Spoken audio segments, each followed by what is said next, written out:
بسم اللہ الرحمن الرحیم۔ السلام علیکم ناظرین، سب سے پہلے آپ نے کچھ بھی کرنے سے پہلے ہمارے بھائی، ہمارے دوست، آپ لوگوں کے عزیز حافظ سعد کے لیے دعا کرنی۔ اللہ جلد اس معاملے سے ان کو انشاءاللہ نکالے، ان کی فیملی کو سکون پہنچے، اور انشاءاللہ دوبارہ ایسی کوئی چیز ان کے ساتھ نہ ہو۔ خبروں کی طرف بڑھتے ہوئے سب سے پہلی بات ہمیں یہ سمجھنی ہوگی کہ امریکہ کے پاس جو پریزیڈنٹ ہوتا ہے اس کی ایک اسپیشل پاور ہوتی ہے کہ 60 دن کے لیے وہ جنگ نافذ کر سکتا ہے کسی ملک میں وداؤٹ کنگریشنل اپروول، یعنی کہ جمہوری نظام کے اندر بھی ایک ایگزیکٹو پاور اس کے لیے ایگزسٹ کرتی ہے۔ اب وہ ٹائم ایکسپائر کر گیا ہے۔ اب ڈونلڈ ٹرمپ کو جنگ اگر مسلط کرنی ہے ایران کے اوپر تو اس کو کانگریس کے تھرو جانا پڑے گا۔ یہ ایک علیحدہ بحث ہے کہ کانگریس اس کو ووٹ دے گی یا نہیں دے گی، اس کی پرابلٹی کیا ہے، پر ریالٹی یہ ہے کہ انہوں نے 60 ڈے وار ایکٹ کو ٹائم لیپس ہونے دیا، وچ مینس کہ وہ اس وقت صرف بلاکیڈ بنانے سے سیٹسفائڈ ہے۔ ظاہر ہے اس بلاکیڈ کا ایک فائنینشیل نقصان ہے دنیا بھر کو، جس کی وجہ سے آپ کی آج پیٹرول کی قیمت 400 سے زائد ہے پاکستان کے اندر، اور اس کے پیچھے بہت بڑی وجہ یہ ہے کہ سرکار یہ اپرچونٹی لے رہی ہے maximum amount of petroleum levy میرے اور آپ کے سر پہ سے لینے کے لیے۔ اب ٹرمپ سے ایک رپورٹر پوچھتا ہے کہ پاکستان نے تو جناب لینڈ روٹ کھول دیا ایران کے ساتھ، تو اس کے بارے میں آپ کیا کہیں گے؟ ان کا مجھے ہر چیز پتہ ہے۔ ساتھ ہی انہوں نے رپورٹر سے پوچھا are you from Pakistan? Reporter نے کہا نو آئی ایم امریکن۔ اس نے کہا، ٹرمپ نے جواب میں کہا I have great respect for Pakistan and the field marshal and the prime minister. ہمارا اسلام آباد کے ساتھ بہت اچھا ریلیشن شپ ہے اور ہماری بہت عزت ہے آپس میں، ہم اکٹھے کام کریں اور اکٹھے کام کرتے رہیں گے۔ یہ ایک بڑی انٹرسٹنگ پوزیشن ہے، کیونکہ at the same time Iran نے کہا کہ جناب ہمارا میڈیٹر پاکستان ہے۔ تو ڈسپائٹ دا فیکٹ کہ امریکہ کو پتہ ہے کہ پاکستان اور ایران شاید لینڈ روٹ کے تھرو ٹریڈ کرنے لگے ہیں، امریکہ is okay with it, because normally in situations میں کیا ہوتا ہے کہ جب امریکہ کسی کنٹری پہ اکنامک سینکشنز لاگو کرتا ہے، کریک ڈاؤنس کرتا ہے، تو وہ اور ملکوں کو اجازت نہیں دیتا۔ تو یہ ایک ون ہے پاکستان کے لیے، اور اگر پاکستان اس کو کیپٹلائز صحیح کرتا ہے تو ایک ریلیف پیکیج بن سکتا ہے تیل کے ٹرمز میں عوام الناس کے لیے۔ سو یہ دو سٹیپس ہیں، ایک کہ کیا یہ پاکستان چیز کر سکتا تھا، وہ الحمدللہ ہوئی ہے۔ اب دوسرا ہے کیا ہمارے حکمران ریلیف ہمیں دیں گے کہ نہیں، کیونکہ ہمارے ملک میں ریلیف صرف امیر لوگوں کے لیے ہوتا ہے۔ ون کانسٹیٹیوشن ایونیو کا معاملہ ابھی سر چڑھ کے بول رہے ہیں، انشاءاللہ سنڈے پہ صبح کے ٹائم اس پہ میں ڈیٹیل اسٹوری لگی رہی ہے، میں بریف اوور ویو دے دیتا ہوں کہ امیر کا جو اپارٹمنٹ ہے اس کے رائٹس بھی ہیں، اس کی رات کی نیند بھی امپورٹنٹ ہے۔ زاہد کشکوری صاحب ٹویٹ کرتے ہیں کہ جناب رات کے 2 بجے لوگوں کو اٹھایا گیا، فورن ڈپلومیٹس نے ہمیں یہ بتایا how can this injustice happen in Pakistan. تو رات کے اندھیرے میں لوگوں کو گھروں سے اٹھا لیا جاتا ہے، تو آپ کو تو صرف ناک کر کے ایک اللیگل بلڈنگ جو ڈیفالٹر ہے ملک کا، اس ڈیولپر کی بلڈنگ سے اٹھایا گیا کہ جناب پریمیسز ویکیٹ کر لیں۔ اور دس از اے ایلیٹ کیپچر جس میں ہم رہتے ہیں، اور انفارچونیٹلی پاکستان اس چیز کا اتنے برے لیول پہ شکار ہے کہ اب یہ چیز چھپانا بھی مشکل ہے، اس کا کوئی دلیل دینا بھی مشکل ہے، لیکن اس کے باوجود آپ کو صحافی ملیں گے، آن لائن ٹویٹر پہ لوگ ملیں گے جو باقاعدہ بے شرمی سے اس کے دلیل پیش کریں گے کہ پاکستان کی معیشت کے لیے کتنا ضروری ہے کہ ون کانسٹیٹیوشن ایونیو کو بچایا جائے۔ اللہ ان لوگوں کو ہدایت دے۔ پینٹاگون نے کہا ہے کہ جناب U S naval blockade in the golf of مان نے رفلی $4.8 بلین کا ریونیو لاس کیا ہے ایران کو۔ ایک طرف وہ بات کریں، دوسری طرف ریسورسز یہ بتاتی ہیں کہ $50 بلین کا نقصان اور خرچہ ہوا ہے امریکہ کو یہ جنگ مسلط کرنے کے لیے۔ اگر آپ یہ سارا کچھ اوائڈ کر سکتے تھے، انسانی جان کو پروٹیکٹ کر سکتے تھے، ہماری بچیوں کو شہید نہ کرتے اور بلاکیڈ کے تھرو جاتے، تو وہ شاید ایک بہتر ریزولوشن ہوتا۔ لیکن اس سے آپ کو نظر آتا ہے کہ جو امریکن پالیسی ہوتی ہے وہ کتنی بریش ہے، ان کو مارو، ان پہ ظلم کرو، پھر ان کی اکانومی کو سکویز کرو جب تک یہ سبمٹ نہ کر جائیں۔ ایران ابھی تک ہولڈ آؤٹ کر رہا ہے کیونکہ ایران کے پاس پریپریشن تھی اس جنگ کے لیے، اور ایران کے لینڈ روٹس بھی کھلتے جا رہے ہیں اور کچھ شپس جا رہی ہیں بیچ میں سے، چائنا کی شپس پاس تھرو کر جاتی ہیں، پاکستان کی شپس پاس تھرو کر جاتی ہیں، تو اس گار میں کچھ نہ کچھ ٹریڈ چل رہا ہے۔ اب آنے والے دنوں میں ہمیں یہ دیکھنا پڑے گا کہ ایران کے اندر جو کرنٹ سچویشن ہے اکنامکلی کیسے ڈیولپ کرتے ہیں، بیکاز میسو اماؤنٹ آف لے آفس ہو رہے ہیں، انفلیشن ہٹ کر رہی ہے، ظاہر ایک ملک کی کمپلیٹ اکانومی آپ نے شٹ ڈاؤن کیا ہے۔ ویری سملر سچویشن تھی ٹو کیوبا۔ کیوبا کے اندر اس وقت ٹرمپ نے مزید سینکشنز ڈال دی ہیں، اور وہاں پہ بجلی کا بھی بہت بڑا بحران تھا جو پھر فائنلی رشیا نے بلاکیڈ توڑ کے وہاں دیا تھا۔ مثلا کہ لوگ بہت سارے یہ بات کر رہے ہیں کہ جناب کیسے ایران نے دنیا کے واٹر ویز کو ڈسٹرب کر دیا، جو فری سیز تھے اس کو ڈسٹرب کر دیا، لیکن ایکچولی امریکہ یہ کر چکا تھا کیوبا کے ساتھ، وہاں پہ بلاکیڈ بنا کے انہوں نے فری سیز ڈسٹرب کر دیے تھے، انہوں نے واٹر کے تھرو جو بھی ٹرانسپورٹیشن تھی بند کی ہوئی تھی۔ تو کلیئرلی غلط کام کا پریسیڈنٹ بھی امریکہ ہی سیٹ کرتا ہے۔ اب جو فریکشنز بن گئے مڈل ایسٹ میں اس جنگ کی وجہ سے، وہ ایک اور پینڈوراز باکس ہے، وہ ایک اور پیمانے کا آپ سمجھو پرابلم ہے جو میرے خیال ہے ہم اگلے 10 سال بھی ایڈجسٹ نہ کر پائیں۔ اوپیک اگر ٹوٹ جاتا ہے اور لگ رہا ہے کہ شاید ٹوٹ ہی جائے گا تو اس کے بعد there is no cap on the amount of oil barrels that you take out, کتنے آپ ایکسپورٹ کرتے ہیں, ایوری تھنگ فری مارکیٹ ہونا شروع ہو جاتی ہے. So the prices can no longer be controlled. The problem is کہ جب پرائسز کنٹرول نہیں ہوتی تو دنیا بھر کی اکانومیز اپنی بجٹ سیٹنگ نہیں کر سکتی. دے کے ناٹ اسپیکولیٹ کہ مارکیٹ میں کیا ہوگا. پمپس اینڈ ڈمپس ہو سکتے ہیں, میسو اماؤنٹ آف انفلکس ہو سکتا ہے, یا میسو اماؤنٹ آف کنٹرول ہو سکتا ہے, اور یہ پوری دنیا کی معیشت کو افیکٹ کرے گا. اور یہ پالیسی ایگزیکیوٹ کرانے سے پہلے امریکہ نے میجر آئل سورسز کیپچر کیے, آئی وینیزویلا. اگر آپ دیکھیں تو American plan in full effect آپ کو نظر آ رہا ہے اس وقت کہ اسرائیل U A E virtually same page کے اوپر ہے. انفیکٹ اب تو یہ بھی ثابت ہو گیا کہ یو اے ای نے ایکچولی اسرائیلی ڈیفینس سسٹمز استعمال کیے تھے along with اسرائیلی آپریٹیوز. اب یہ چیز سامنے آ گئی ہے کہ یو اے ای کے اندر کس طرح پاکستانیوں کو اور ایرانیوں کے خلاف ایک باقاعدہ مہم چلائی جا رہی ہے ریاست کی طرف سے اور وہاں کے لوگوں کی طرف سے کہ ان کو کسی طرح باہر نکالا جائے, اور الٹا انڈینس کو, اسپیشلی وہ انڈین جو ہندوتوا, جو زائنزم کا چھوٹا ریٹارڈڈ بھائی ہے, اس کو جگہ دی جا رہی ہے. تو اس سے آپ کو یہ سمجھ آتا ہے کہ کس طرح یہ جو ایک فرکشن کریٹ ہوگی مڈل ایسٹ میں, اس کا کتنا بڑا امپیکٹ ہوگا. ایٹ دا سیم ٹائم ہمیں نظر آتا ہے کہ انڈیا کے اندر میجر فالٹ لائنز اب ایمرج کر گئی ہیں. منی پور اور باقی جو 7 سسٹر اسٹیٹس ہیں ان میں کوئی کنٹرول انڈیا اسٹیبلش نہیں کر پا رہا. وہاں پہ ان کے جو مجاہدین ہیں ان دا 7 سسٹر اسٹیٹس, مجاہدین کہنا انہیں ٹھیک ہوگا, ان کے جو فریڈم فائٹرز ہیں ان دا 7 سسٹر اسٹیٹس, ہم نے ہمارے لوکل مولوی امان سے فتویٰ لے لیا کہ مجاہدین کہنا غلط ہوگا, تو جو ان کے لوکل فائٹرز ہیں فریڈم فائٹرز 7 سسٹرز میں, انہوں نے وہاں پہ باقاعدہ بام بلاسٹ بھی شروع کر دیے. اب ظاہر ہے انڈینس چائنا کو تو کچھ نہیں کہیں گے اس معاملے میں کیونکہ چائنا سے تو پھٹتی ہے, ورنہ زیادہ تر انٹرفیئرنس چائنا کی ہی ہے ان 7 سسٹر اسٹیٹس میں. انفیکٹ انہی کے اسٹریٹجک انٹرسٹ ہے وہاں پہ, لیکن اس کا غلط مدعا بھی کسی نہ کسی طرح پاکستان میں فٹ کیا جائے گا. اس وقت جو ایکسرسائزز ہمارے بارڈر والے ایریا میں ہو رہی ہیں جو انڈیا کر رہا ہے, وہ بیسکلی تیاری کر رہے ہیں جو ان کی ذلت 1 سال پہلے ہوئی تھی کسی طرح اس سے ہٹیں. کیوں؟ کیونکہ جو بیک لیش مودی سرکار کو فیس ہو رہا ہے internally on the handling of money poor and many other movements جو انڈیا کے اندر ہو رہی ہیں, وہ کافی خوفناک ہے. ابھی ریسنٹلی ہم نے دیکھا کہ عام آدمی پارٹی کے ایک ایم ایل اے اٹھ کے چلے گئے بی جے پی کے اندر, جس سے ورچولی پوری عام آدمی پارٹی ڈیمینش ہوگی. تو ورچولی جمہوریت از ڈیڈ ان انڈیا, جمہوریت pretty much dead in Pakistan, جمہوریت is pretty much dead in America as well. تو ایز اے گلوبل سسٹم جمہوریت کو جتنا بڑا ہٹ لگا ہے پبلکلی فرام دس وار, اس کے جو کانسیکوینسز ہیں وہ بھی آج ہمیں دیکھنے کو مل رہا ہے. لوکل نیوز کی طرف آتے ہیں. یو ایس نے اوارڈ کیا $488 ملین کا F-16 ریڈار سپورٹ کانٹریکٹ, جس میں پاکستان اور کنٹریز بھی شمار ہیں. Again this is at a time جب پاکستان دنیا میں گلوبل پیس میکنگ کے لیے پوزیشننگ کر رہا ہے, تو امریکہ پاکستان کو کسی نہ کسی انڈائریکٹ وے میں اسسٹ ضرور کر رہا ہے. تو ہمارے پاس امریکن ٹیک بھی آ رہا ہے, چائنیز ٹیک بھی آ رہا ہے, ہمارا رشیا کے ساتھ بھی کافی کلوز ریلیشن شپ ڈیولپ ہو جا رہا ہے. So things in terms of foreign power is looking good for Pakistan, but there has been zero translation on the ground کہ اس کا کوئی پازیٹیو امپیکٹ ہمیں آن دا اسٹریٹس ملا ہو. یہ ابھی تک ہم سے ہو نہیں سکا. پاکستان پریس فاؤنڈیشن نے on the other hand report کیا کہ پاکستان کے اندر فرام جنوری 2025 ٹو اپریل 2026 233 انسیڈنٹس ہوئے ہیں جرنلسٹ بینگ ٹارگیٹڈ. یہ 16 مہینے کے اوپر ہے. اس میں 67 اسالٹس, 67 کرمنل کمپلینٹس, 11 اریسٹ, 11 ڈیٹینشن اور 3 ابڈکشنز ہوئی. اس کے اندر آپ 7 کو بھی شامل کر لیں تو 234 یہ بنتا ہے. ریالٹی یہ ہے کہ اس دور میں جب پاکستان اپیرنٹلی رائز کر رہا ہے, اپیرنٹلی دنیا میں ایک بڑا پازیٹیو امیج بنا رہا ہے اپنا, وہاں پہ locally speaking things are quite terrible. کچھ عرصہ پہلے مطیع اللہ جان نے انٹرنیشنل جرنلسٹ کے سامنے یہ بات کی تھی تو بہت تکلیف ہوئی تھی. آج پاکستان پریس فاؤنڈیشن نے اس کے فیکٹس آپ کو دے دیے کہ جناب یہ ریالٹی ہے کیس کی. اب دیکھتے ہیں کہ ٹویٹر ٹرولز اس کے بارے میں کیا سوچتے ہیں, وہ کیسے اپنا پروپیگنڈا اسپن کرتے ہیں. آہستہ آہستہ جن چیزوں کے لیے یہی لوگ, یہی اپوزیشن پارٹیز, اس زمانے میں اپوزیشن پارٹیز ہوتی تھی, یہی انٹر پبلک انٹلیکچوئل جو عمران خان کی تنقید کرتے, today they are doing everything except maybe I would say couple of times worse, because this is a time جب اکنامکلی پاکستان از ڈیوسٹیٹڈ. مجھے ابھی بھی یاد ہے وہ سیاستدان جو تیل کی قیمتوں پہ روتے تھے اور کووڈ کے دوران کہتے تھے کہ عالمی منڈی کو نہ کہنا کہ مہنگی ہو گئی ہے, اور اس وقت ہی by the way black swan event ہوا تھا.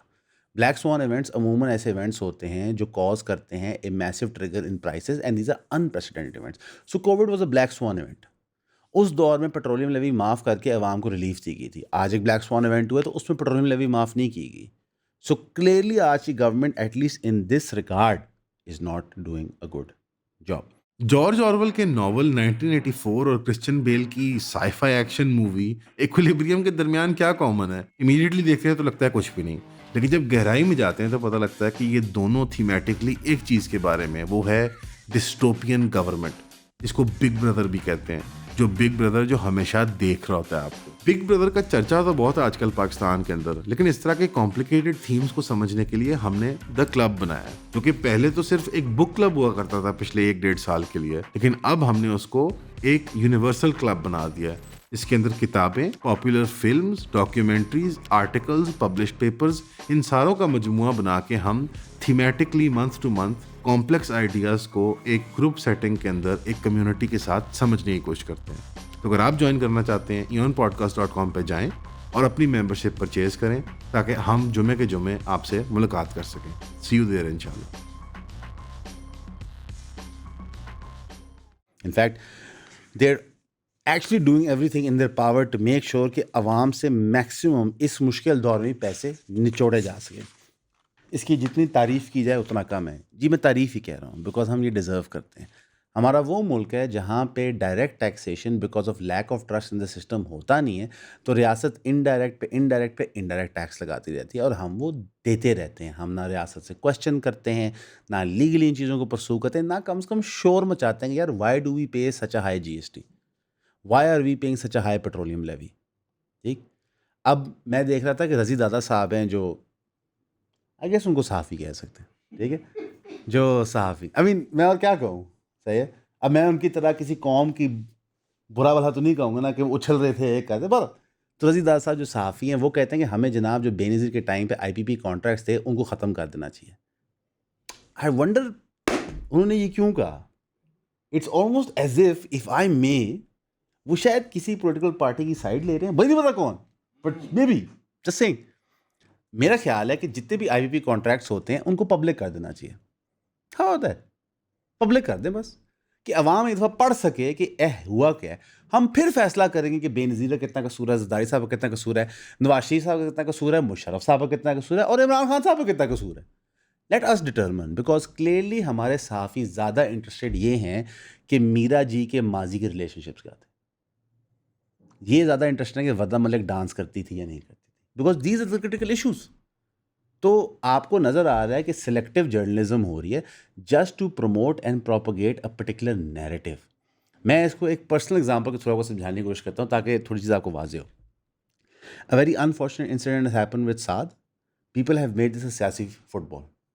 میں نے باقاعدہ ٹویٹس پڑھی ہیں where people are saying maybe this happened, maybe that happened. Why? کیا ہماری بیس لیول آف محبت انسانوں کے آپس میں ختم ہوگی؟ If you intellectually disagree with someone, you never wish ill on them. Unfortunately, ہمارے صحافی، ہمارے سیاستدان، ہماری سویلین بیوروکریسی، ہماری military bureaucracy have made things personal. Nation states اس طرح نہیں چل سکتے، بے شک ہارڈ اسٹیٹ ہو یا سافٹ اسٹیٹ ہو، ڈیموکریسی ہو ڈکٹیٹرشپ.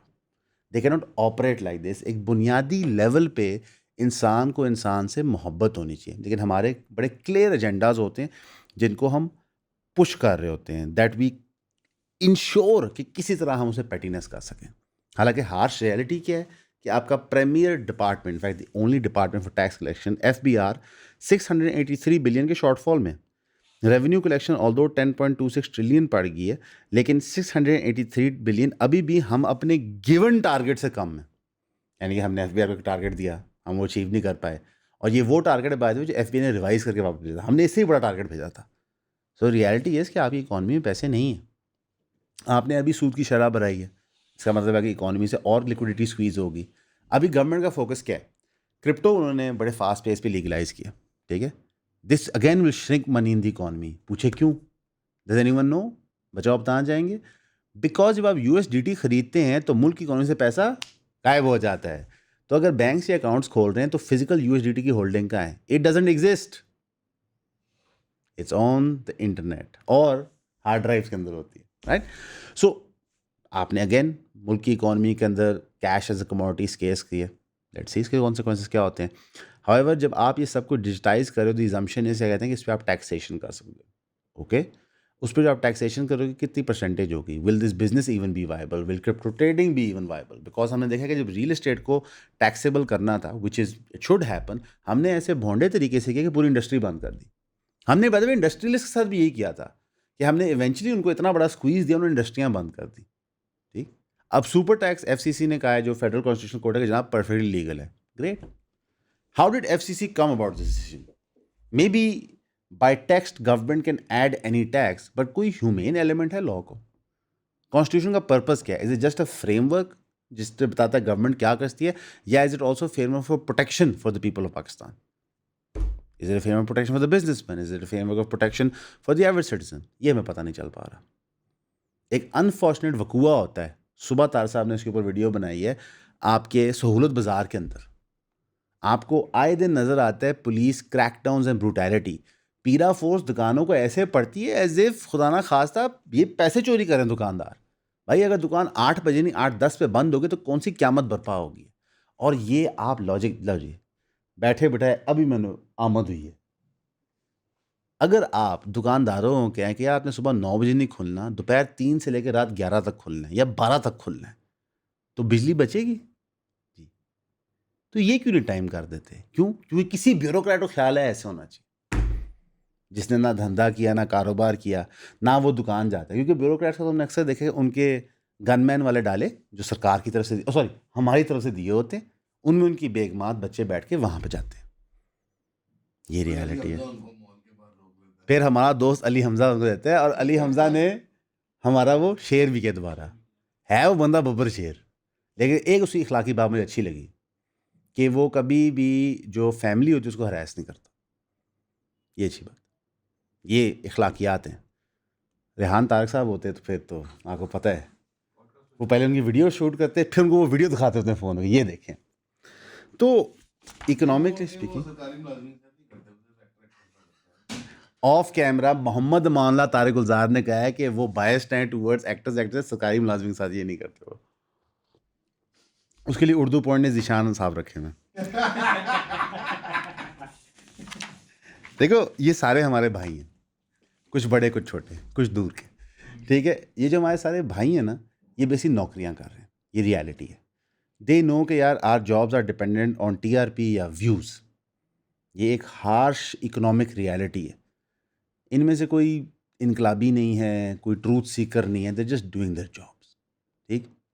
مطیع اللہ جان صاحب زیادہ ٹروتھ سیکر بن رہے تھے, he is out of a job. Asad Ali تو زیادہ ٹروتھ سیکر بنا تھا, he is also out of a job. ٹھیک. So clearly truth is not paying, which is why guys میں آپ کو بتانا چاہتا تھا کہ پنجاب گورنمنٹ نے جو ہے ریسنٹلی ایک نیا پروجیکٹ لانچ کیا ہے, which is the project of paying influencers large amounts of money. And I approve this project. I would like to participate in this project, and I feel that it is high time. It is high time that we get paid for all the good work that we do. See? This is just the harsh reality. People محنت نہیں کرنا چاہتے to make things economically viable. وہ short cuts چاہتے ہیں. یار آپ کو پتہ نہیں ہے یہاں پہ کس لیول کی میٹنگز ہوتی ہیں to make things economically viable. Monday سے پتہ چلے گا آپ کو جب وہ ایگزیکیوٹ ہوں گی. while at the same time pursuing things like سات کا کیس, pursuing things جو ہمارے پہ بے پناہ مقدمے ہوتے ہیں. We have never been the story. We never want to be the story, inshallah. اللہ ہمیں ہمارا کام کرتے ہیں دے. But I'm trying to say is کہ the media industry can be economically viable. یہ سب شارٹ کٹ لیتے ہیں. And this is causing massive amount of damage. یہ اتنا بڑا ڈیمیج کاز کر رہا ہے کہ they have made the competition completely unfair. They have also polluted the minds of the masses. To the extent that اب ہمیں مرد اور عورت کی شرمگاہوں کی تمیز نہیں ہے. ہم اتنے ڈسکسٹنگ لیول پہ اتر گئے ہیں. دیر is no difference in my opinion امریکی معاشرت میں نجی طور پہ اور پاکستانی معاشرت انفارچونیٹلی, اور ہم اسلامک جمہوریہ پاکستان ہیں. چلے انہوں نے تو نعوذ باللہ اللہ کو ابینڈن کر دیا, ہم نے تو نہیں کیا. یہ ایک بہت لمحہ فکری ہے, بہت بڑا لمحہ فکری ہے. ابھی کوئی سرکار نیا بسنت کا فیسٹیول کرا دے گی تو آپ یہ ساری باتیں بھول جائیں گے. غزہ کے اندر ایک پیس ٹریٹی ہو جائے گی تو آپ بھول جائیں گے. ایران کا جی ہو گیا, ایران کا معاملہ سیٹل ہو گیا جی, آپ یہ بھول جائیں گے, اور آپ دوبارہ اپنی ان زندگی کے حصوں میں چلے جائیں گے جو میں سمجھتا ہوں کہ ایک جانور بھی چلا جاتا ہے. بیس ہیومن انسٹنکٹ, کھانا پینا, بیوی کو ملنا, بچوں کو ملنا. تو اللہ نے ہمیں اشرف المخلوق بنایا ہے تاکہ ہماری اندر. امان نے کہا کہ اس بات پہ کٹ لیں, لیکن آپ شامل رکھیے گا کیونکہ ہم ون ٹیک میں ایپیسوڈ کرتے ہیں. تو اشرف المخلوقات, صحیح بھائی, بھائی کٹ نہیں ڈالنا. اشرف المخلوقات بھائی, اشرف المخلوقات بنایا ہے تاکہ ہم فکر کر سکیں, اپنے حال پہ سوچ سکیں. تو رادر دین بینگ ڈیوائسو ٹولز اور ان طاقتور لوگوں کے ہاتھوں میں کھیلنے کے, ہمیں اکٹھے ہونا پڑے گا. اگر ہم اکٹھے نہیں ہوں گے تو پھر تو ہماری ریاستوں کو ایک فری ہینڈ ہوگا, وہ جو مرضی کرے. اگین میں آپ سے ریکویسٹ کروں گا, ساتھ کے لیے دعا کیجیے گا, اس کی فیملی کے لیے کیجیے گا, امت مسلمہ کے لیے کیجیے گا, ہمارے لیڈروں کے دلوں میں نرمی پیدا ہو, ہمارے اداروں کے دلوں میں نرمی پیدا ہو, اس کے لیے دعا کیجیے گا. ہمیشہ کی طرح آپ کا سننے کا شکریہ.